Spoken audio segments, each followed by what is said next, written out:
Alright, I'm going to go over the theme shortcodes. So let's just dive right in and create a page and start showing you how they are set up. So if we add a new page, we can call this shortcodes. And you'll notice that the shortcodes don't show up yet. You have to either save it as a draft or publish before it will show up. And see, I published it and then that second row showed up. So just an FYI, if in the future you're wondering why your buttons don't show up, just save it as a draft or publish it, and then you can start adding your buttons. So there's only a few, and if you hover over them, they'll actually tell you what they are for a second. So we'll say add a button, and then we've got columns, a toggle, a tabs pane, and a divider. So we'll just start left to right. The button's pretty easy. So link is where you would type in the link. So if you want to link it to Google or another page on your site, you just type that in right there. Target, that's if you wanted to open a new window. If not, leave that blank. Or if you're unsure what that is, just leave that one blank. Then size, you can have small, medium, or large. Medium's probably the most common one that you'll use. And then color, the default's red, and then we have another couple set that are blue, green, etc. And then your text. So we could do learn more or whatever text you want to have. So update this page and view this page, and the button gets created for you, which is really nice. So the button's pretty simple.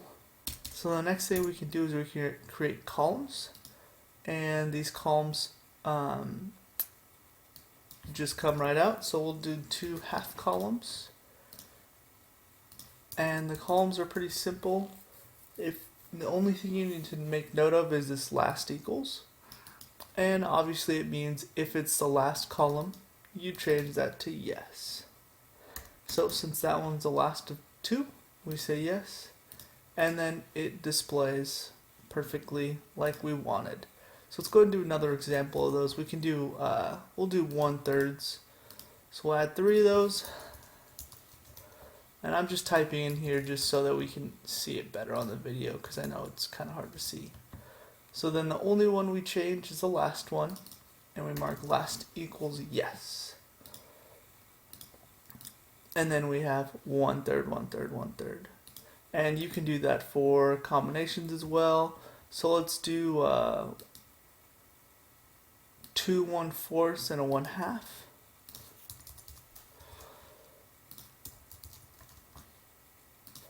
And then the one that gets added is the last one. Alright, and that should pretty much cover your columns. They're pretty simple. You can add them to any page.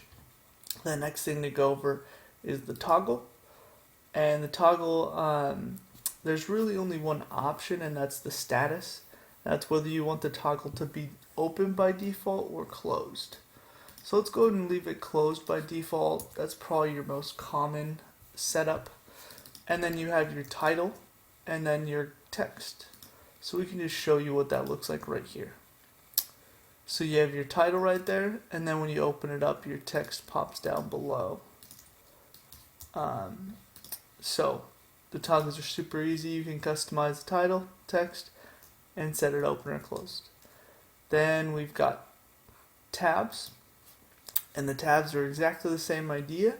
You've got your tab title, your tab content, and then another tab title and tab content. And we'll show you what that looks like on the video. And if you want to add more tabs, you can just duplicate one tab. So let's call this one another tab, and tab 3 content. And then we can view it on our page, and we have this 3rd tab now. So it's super easy to create those tabs if you want. And the last thing to go over is a divider, and it's pretty self-explanatory. There's no options for that one. It's just a little divider that splits up content if you want to add that in.